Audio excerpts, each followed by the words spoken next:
नमस्कार, नमस्कार, नमस्कार। इसका शीर्षक है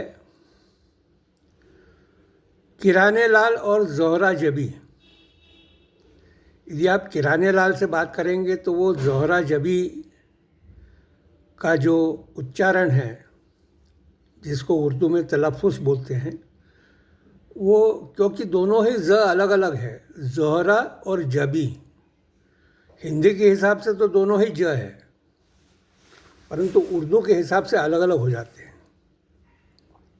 और कई लोग ये बात नहीं समझते हैं। ठीक है, नहीं समझते हैं तो ये उनका अपना विषय है। एक और कैरेक्टर है सुभाष भाई। उनको भी ऐसा लगता है कि वो बहुत उम्दा शायरी जानते हैं, पर वो उर्दू के तलफ़्फ़ुज़ में ये गलतियाँ करते रहते हैं। हम आते हैं हमारे मूल शीर्षक की तरफ। किराने लाल और ज़ोहरा जबी। मैंने किराने लाल जी को गुनगुनाते हुए सुना, ओ मेरी ज़ोहरा जबी, तुझे मालूम नहीं, तू अभी तक है हंसी और मैं जवान, तुझ पे कुर्बान मेरी जान। अब किराने लाल जी जो है वो गुनगुना रहे हैं क्योंकि अभी हाल फिलहाल में उनके पास से उनकी जो राजनीतिक हैसियत थी वो थोड़ी सी कम हो गई, पर काटे गए। और यहाँ पर वो ज़ोहरा जबी कह रहे हैं राजनीति को। किराने लाल जी जो ज़ोहरा जबी कह रहे हैं वो राजनीति को कह रहे हैं, और राजनीति को ये कह रहे हैं तुझे मालूम नहीं, तू अभी तक है हंसी और मैं जवान। तो राजनीति को कभी मालूम नहीं रहता है कि वो हंसी है। यह तो जनता समझती है कि हाँ हंसी है, और राजनीति वो पेशवेकालीन हो या अकबरकालीन हो या अभी मोदी कालीन हो, वो जवान तो उसको रहना ही है। समय के हिसाब से उसको बदलना है। परंतु जो किराने लाल जी के साथ हुआ, वो बड़ी अपनी विक्षुब्ध अवस्था में कह रहे हैं कि तू अभी जवान है, तुझ पे कुर्बान मेरी जान। अब क्या है कि राजनीति को ये हंसी और कहने वाले और उस पर कुर्बान होने वाले तो कई लोग हैं, अकेले किराने लाल जी नहीं हैं। परंतु जैसा कि मैंने कहा था कि किराने लाल जी जो है वो साकली का खेल खेलते हैं। किसके साथ? गुलफाम हसन जी के साथ। अब गुलफाम हसन जी का क्षेत्र कौन सा है? तो मध्य प्रदेश का राजगढ़, जिससे किराने लाल जी का कोई लेना देना नहीं है। परंतु गुलफाम हसन जी के कहने पर किराने लाल जी ने राजगढ़ ज़िले में ही कमल छाप वालों में राजनीति फंसा दी और वहाँ टंटा खड़ा करवा दिया। यहाँ आपको पंजा छाप और कमल छाप समझना पड़ेगा। पंजा छाप और कमल छाप दोनों ही अलग अलग है, पर कई शातिर किस्म के जो नेता है, जैसे किराने लाल जी है, वह ये समझते हैं कि अरे लोगों की नज़र में नहीं आएगा,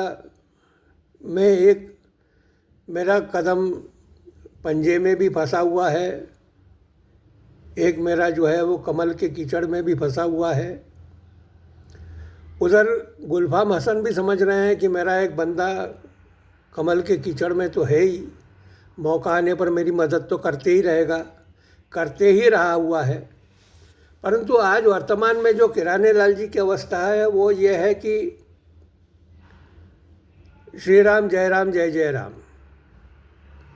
क्योंकि अब की बार वो राजनीति से गए तो दोबारा लौट के आने का कोई कारण नहीं। राजनीतिक मृत्यु बड़ी अलग किस्म की होती है। वास्तविक मृत्यु के बाद तो आदमी 13वीं 14वीं मनाता है, मुसलमान 40वां मनाते हैं। तो किराने लाल जी का तो 13वीं होने की संभावना आ गई है। गुलफाम हसन जी का वैसे भी पार्टी की तरफ से 40वां बनने वाला है। तो किराने लाल जी का ये जो गुनगुनाना है, यह गुनगुनाना कोई बहुत, वैसे जो ओरिजिनल गीत है वो तो बड़ा उत्साह के साथ बलराज साहनी साहब ने गाया हुआ है, वक्त पिक्चर का गीत है ये। परंतु किराने लाल जी के जो सुर थे वो बड़े निराशात्मक थे। तुझे मालूम नहीं, तू अभी तक है हंसी, और मुझे क्यों निकाल दिया, और वगैरह वगैरह। अब ये तो पार्टी स्तर की कार्यवाहियाँ है, उनको जो करना है वो तो करना ही है। किराने लाल जी को जो है वो राजनीति की, मतलब ज़ोहरा जबी की शौकिया बागपन भी नज़र आ रहा है। परंतु करे तो करे क्या। अब आज आपके लिए ये तो दूर का ढोल हो गया है, सुहाना ही दिखेगा, परंतु वहाँ आप कुछ कर पाओ तो उसकी कोई संभावना नहीं है। वैसे आधिकारिक रूप से तो पार्टी ने किराने लाल जी से न इस्तीफ़ा मांगा है, न किराने लाल जी ने इस्तीफ़ा दिया है कि नहीं भैया। किराने लाल जी ने न अभी तक इस्तीफ़ा दिया है, न पार्टी ने मांगा है। बातें सिर्फ अखबारों में चल रही है, प्रचार माध्यमों में चल रही है कि किराने लाल जी जो है वो अब 26 जनवरी को झंडा भी नहीं फहराएंगे और राजनीतिक छुट्टी पर चले गए, जो भी बात हो। परंतु यह गाना ओ मेरी ज़ोहरा जबी तुझे मालूम नहीं बड़ा प्रासंगिक है किराने लाल जी के लिए, और मैं किराने लाल जी के दुख में सहभागी हूँ, उन्हें सांत्वना देता हूँ, और इसी के साथ अपना जो भी कुछ 2 शब्दों का कथन है उसे समाप्त करता हूँ, और आप सभी लोगों को जय श्री राम कहता हूँ। जय श्री राम।